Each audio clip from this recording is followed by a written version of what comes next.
inkuru mbi ikomeye cyane ku bihugu byose byo mu Burayi ndetse no mu burengerazuba bw'isi, yaba Amerika, Ubwongereza, Ubufaransa n'Ubudage ndetse n'ibindi bihugu byose bifatanyije mu kurwanya perezida mukuru VLADMIR PUTIN w'Uburusiya. Kuri ubu ngubu mu gitondo cyo kuri wa gatatu, indege ya VLADMIR PUTIN ikaba yasesekaye ku kibuga cy'indege cya Pyongyang, akaba ari umurwa mukuru w'igihugu cya Korea y'Amajyaruguru. Mu gusesekara kuri iki kibuga cy'indege gikuru cy'umujyi wa Pyongyang w'igihugu cya Korea y'Amajyaruguru, akaba yasanze yarategerejwe na perezida mukuru w'iki gihugu KIM JONG UN, bamaranye iminsi bafitanye ubucuti budasanzwe ndetse n'imikoranire hagati yabo n'ibihugu byabo byombi. Uri kureba ikiganiro cy'uyu munsi cyo kuri Horizon TV, muhaye ikaze mu ruzinduko VLADMIR PUTIN yagiriye mu gihugu cya Korea y'Amajyaruguru. Niba utarakora subscribe, ubanza ukanda akabuto ka subscribe kugira ngo ujye ubasha kureba ibiganiro byose bicukumbuye bica kuri ino channel ndetse n'amakuru yose agezweho aca kuri iyi channel. Wowe uri kumva ikiganiro cy'uyu munsi, muhaye ikaze.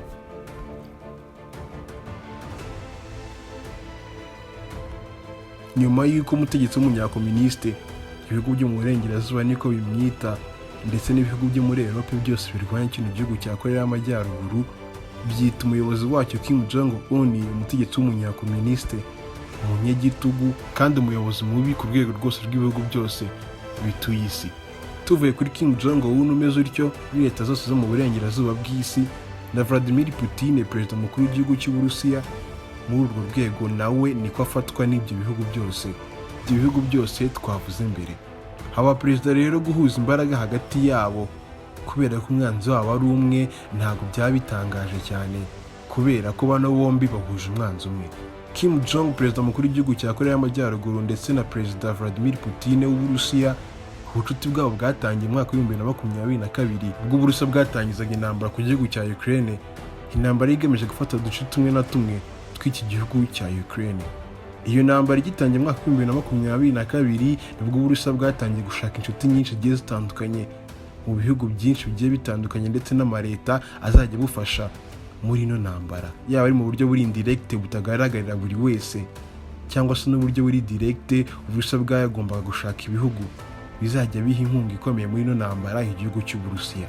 Aha niho inkuru yacu itangirira y'ubucuti bwa KIM JONG UN na VLADMIR PUTIN.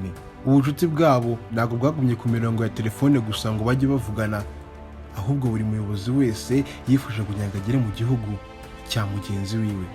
Itariki 14 z'ukwa 9 2023 nibwo bwa mbere perezida KIM JONG UN w'igihugu cya Korea y'Amajyaruguru yagiriye uruzinduko mu gihugu cy'Uburusiya agiye gusura VLADMIR PUTIN, ko twavuga yuko bari bamaze gucudika ku buryo bukomeye. Uruzinduko rukaba rwabereye mu gace kitwa Vostochnye Kosmodrome, ahangaha kari mu burengerazuba bw'igihugu cy'Uburusiya, ubwo VLADMIR PUTIN yakiraga KIM JONG UN bwa mbere mu gihugu cyiwe cy'Uburusiya.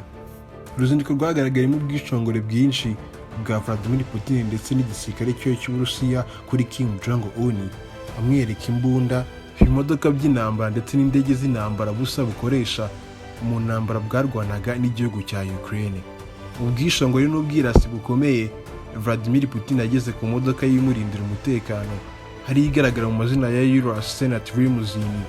Iyi modoka akaba ari imodoka imurindira umutekano mu ngendo ze zose akorera mu gihugu cy'Uburusiya. Mu kuyereka mushuti perezida KIM JONG UN, ibyishimo byaramutashye. Si ibyo gusa, VLADMIR PUTIN yemera no kumuhamo umunyenga mu buryo bwo kumwumvisha ukuntu imodoka ye y'umutekano imeze, ku buryo bugaragara buri wese. Urugendo rwabaye rwiza kuri KIM JONG UN yagiriye mu gihugu cyo mu Burusiya. Urugendo rurangiye, perezida mukuru w'igihugu cya Korea KIM JONG UN yasuye mu gihugu cyiwe. Gusa itariki 20 z'ukwezi kwa 2 2024 nibwo isi yose yatunguwe kubona perezida mukuru w'igihugu cy'Uburusiya VLADMIR PUTIN afashe imodoka neza n'izimeze nka ya yasuye agendamo. Yari yarakoresheje indi imeze neza nk'iyo yiwe, ubundi ayohereza KIM JONG UN mu gihugu cya Korea y'Amajyaruguru nk'impano nziza kandi yo gukomeza ubucuti hagati yabo. Nyuma y'uko VLADMIR PUTIN ahaye imodoka KIM JONG UN, isi yose ndetse n'ibinyamakuru byose byatangiye kwandika ku bucuti bukomeye igihugu cya Korea gifitanye na Korea y'Amajyaruguru, biciye mu bayobozi babo bakuru, harimo VLADMIR PUTIN ndetse na KIM JONG UN.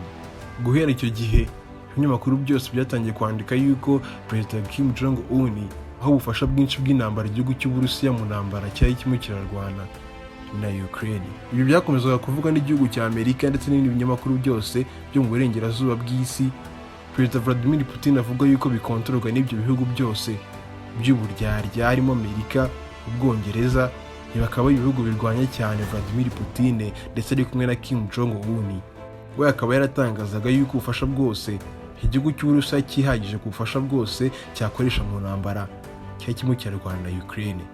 Nyuma y'uruzinduko Kim Jong Un yakoreye mu gihugu cy'Uburusiya, icyari gikurikiyeho nta kindi, Vladimir Putin w'Uburusiya nawe yagombaga gusura igihugu cya Korea y'Amajyaruguru. Ubwo ruzinduko Vladimir Putin yateganyaga mu gihugu cya Korea rukaba rwashyizwe mu ngiro mu gitondo cy'uyu wa gatatu itariki 19 z'uku kwa gatandatu. Uruzinduko rwa mbere Vladimir Putin yarakoreye mu gihugu cya Korea y'Amajyaruguru nyuma y'imyaka 24 kubera ko yaherukagayo mwaka w'2000. Mu mashusho meza agaragara nk'icyubahiro cyahawe Vladimir Putin n'igisirikare cya Kim Jong Un ndetse na Kim Jong we ubwe, mu gitondo cy'uyu wa gatatu amashusho yagaragaye Kim Jong Un ategereje umwijima w'ijoro ukomeye ko indege ya Vladimir Putin isesekara ku kibuga cy'indege gikuru cy'umujyi wa Pyongyang w'iki gihugu cya Korea y'Amajyaruguru. Mu gihe indege ya Vladimir Putin yamara gusesekara kuri kino kibuga gikuru cya Pyongyang, abasirikare b'igihugu cya Korea y'Amajyaruguru bagaragara mu myiyereko ikomeye yo kugira ngo bakire Vladimir Putin, inshuti ikomeye ya Kim Jong Un, umuyobozi wa kino gihugu. Si ibyo gusa, mu buryo bwo kumuha icyubahiro nk'umushyitsi wa kino gihugu ukomeye, umugore wa Kim Jong Un yagaragaye mu myambaro ya kera iy'umuco wa kino gihugu cya Korea y'Amajyaruguru, imyambaro izwi nka handbook. Iyi myambaro yitwa handbook y'umuco w'iki gihugu cya Korea y'Amajyaruguru akaba rero yambaye n'umugore wa Kim Jong Un ubwo yajyaga gusuhuza Perezida Vladimir Putin ndetse amuha na bouquet y'indabyo mu buryo bwo kumuha icyubahiro ndetse no kumwakira muri kino gihugu. Mu mashusho agaragaza kumva y'abana bayobozi bombi ubwo banyuraga mu mihanda ya Pyongyang muri kino gihugu, hagaragara ikaze rikomeye bahaye Vladimir Putin muri kino gihugu. Ubw'inzu ndende ndetse n'amataje manini muri uno mujyi, hagaragaraga amafoto ya Vladimir Putin amanitse kuri ano mataje ndetse n'amabara y'idarapo ry'Uburusiya. Bakiva kuri kino kibuga cy'indege cya Pyongyang, bahise berekeza kuri hoteli yitwa Kumsusan Guest House iherereye muri kino gihugu cya Korea y'Amajyaruguru, aho haragiye gukomereza ibiganiro bya bano bayobozi bombi. Perezida mukuru w'igihugu cy'Uburusiya Vladimir Putin akaba yatangaje ko uruzinduko yagiriye mu gihugu cya Korea y'Amajyaruguru rugiye kuzamura uburyo bw'ubucuruzi hagati ya bino bihugu ndetse n'ubucuti bwabo bugakomera n'imikoranire ikomeye hagati y'abaturage ba bino bihugu byombi. Uru ruzinduko rukaba rwashigisha ibihugu byinshi harimo nk'igihugu cya Amerika ndetse na Korea y'Amajyepfo, kubera ko bino bihugu byombi bivuga yuko kuva intambara yagatangira igihugu cya Ukraine ndetse n'Uburusiya birimo birarwana, intambara ikaba imaze igihe kirenga imyaka 2 yose. Igihugu cya Korea y'Amajyaruguru gitungwa agatoki yuko cyagiye gitera inkunga nyinshi igiye itandukanye, yaba ari inkunga y'amafaranga, inkunga y'amasasu ndetse n'inkunga y'ibitwaro bigiye bikomakomeye ko byagiye bihabwa igihugu cy'Uburusiya muri ntambara biturutse mu gihugu cya Korea y'Amajyaruguru. Ibi bihugu byose byo mu burengerazuba bw'isi ndetse n'aya mareta avuga yuko Vladimir Putin kubera intambara yatangiye arimo arwana n'igihugu cya Ukraine hatigeze na rimwe ashirwa n'amasasu cyangwa se n'ibikoresho byose bikoreshwa ku rugamba, yaba ari ibiryo ndetse n'ibindi byose bikoreshwa n'abasirikare b'Uburusiya. Izi leta zikavuga yuko Vladimir Putin ashobora kuba akura ubufasha bwinshi bugiye butandukanye mu bindi bihugu nk'igihugu gitungwa agatoki nk'Ubushinwa ndetse na Korea y'Amajyaruguru, akaba ari byo bihugu bitungwa agatoki ko bishobora kuba bifasha cyane bikomeye igihugu cy'Uburusiya mu ntambara kimwe cyarwana na Ukraine yo gufata uduce tugiye dutandukanye twa kino gihugu cya Ukraine. Ibyo bisunikiza bino bihugu byo mu burengerazuba bw'isi twavuze nka Amerika ndetse n'Ubwongereza, Denmark, Ubudage, muri make bya bihugu byose biherereye mu muryango mugari wa NATO yuko bishaka gufatira ibihano iki gihugu cya Korea y'Amajyaruguru kirimo kiragirana ubucuti bugiye bukomeye n'igihugu cy'Uburusiya biciye mu bayobozi babyo haribo Kim Jong Un ndetse na Perezida Vladimir Putin. Ese ubucuti buri hagati y'igihugu cy'Uburusiya ndetse na Korea y'Amajyaruguru buhatse iki? Reka dukomeze dutega amaso ibizava muri buno bucuti bw'aba bagabo bombi haribo Vladimir Putin ndetse na Kim Jong Un, abagabo bitwa amazina agiye atandukanye mabi n'ibihugu byo mu burengerazuba bw'isi, abanyakomuniste, abayobozi babi, abayobozi b'abicanyi ndetse batagira impuhwe mu kwica ikiremwa muntu, yaba ari mu ntambara yose barwana. Bashije gushimira wowe urimo urareba ndetse uteze amatwi Ozone TV ku kiganiro cy'uyu munsi. Ushaka kuduha igitekerezo cyangwa se inyunganizi, wajya muri comment ukacyandika, ubundi ubutaha tukazakiganiraho. Mbashe kubashimira mwese mwari muteze amatwi Ozone TV, ibiganiro byacu nakagaruka.